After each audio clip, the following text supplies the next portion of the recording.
Good afternoon, ladies and gentlemen.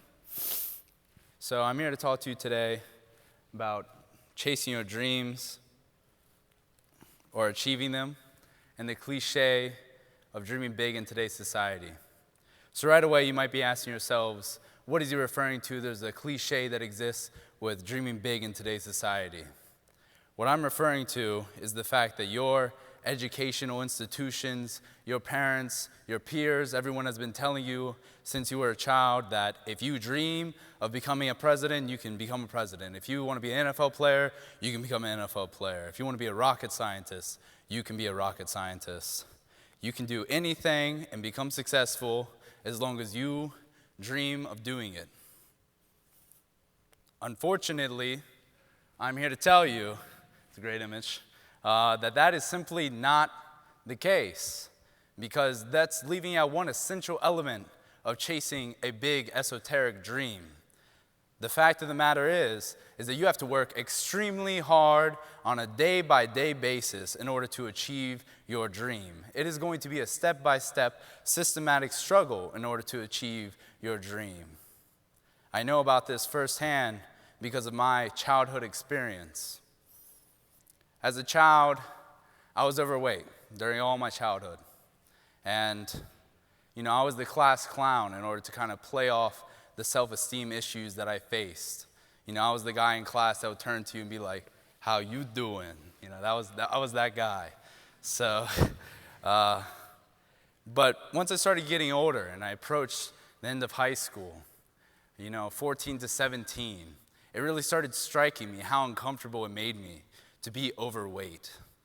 And I would go to bed every single night, depressed. This isn't something I would share with my friends or my family. I would play it off as a class clown, but I was extremely uncomfortable with being overweight. You're approaching 17, end of high school, you have junior prom, you have prom.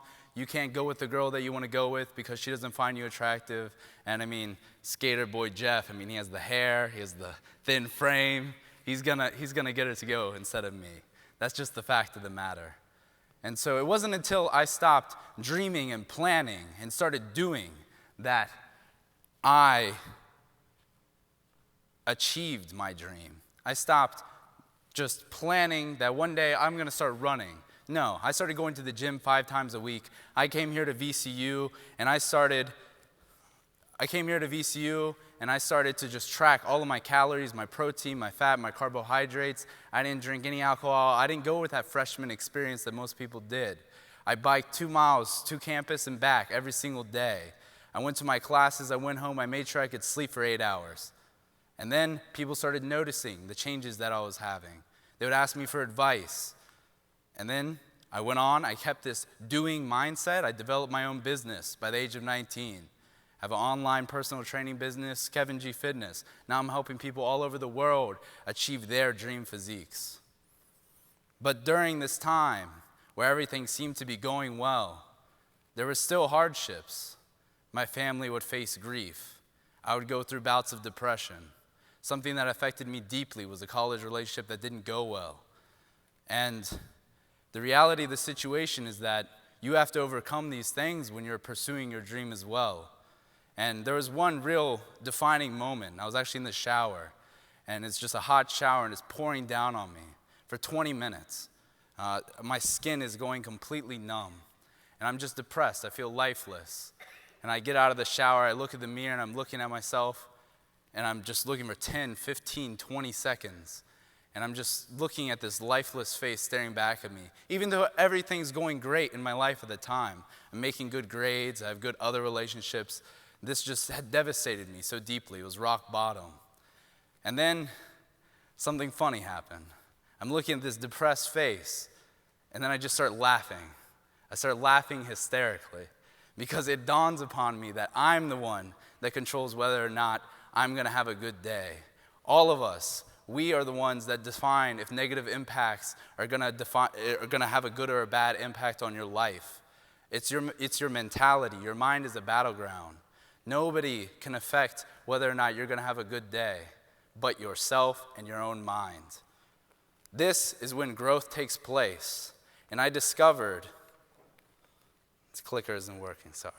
And I discovered that these down moments are the perfect time for growth. This is what separates people that reach the top and the people that don't. It's the people that push through and realize that you're the one that defines that moment and how it's going to impact you. So I encourage all of you to join me. If you have an exam next week, study ahead of time. Study until 3 a.m. Get your sleep needed and get an A. Because what makes you happy? Doing mediocre or making the A? Go to the gym if you want to have a body that's going to empower yourself and those around you. The only thing that's stopping you from becoming a person who achieves their dream and does not is whether or not you work hard. So please follow me in no longer becoming planners or dreamers, and do, and work hard.